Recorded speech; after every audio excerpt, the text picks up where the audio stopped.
Kumusta sa lahat, mga kaibigan? Tinatanggap ko kayo sa aking channel. Nataranta kaya sina Yaman at Demet Özdemir? Sina Demet Özdemir at Ken Yaman, na nakitang umalis sa restaurant, ay nagpadala ng kanilang mga kaibigan ng una upang suriin kung may mga mamamahayag sa pintuan. Maaari bang sina Yaman at Demet Özdemir, na lumabas sa lugar na magkasama pagkatapos ng ilang sandali, ay nakaranas ng panandaliang gulat nang mawala ang mga flash at ipinaliwanag na ito ay isang kaarawan para sa mag-asawa.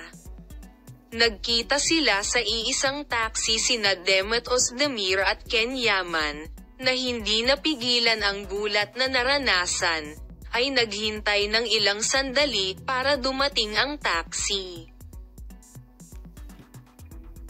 Habang si Demet Özdemir ay sumakay sa unang taxi na dumating, pinagmamasdan siya ni Ken Yaman.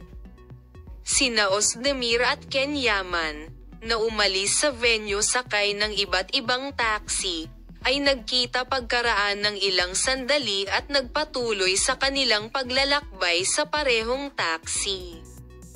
Kaya ba ang dahilan ng breakup? Nauna nang sinabi na si Demet Özdemir, na umibig kay Ken Özdemir, ay dahil sa kanyang malapit na relasyon sa kanyang kapareha na si Ken Yaman. Tinanong ni Demet Özdemir si Ken Yaman tungkol sa dahilan ng naturang breakup. Ano ito? Sagot niya.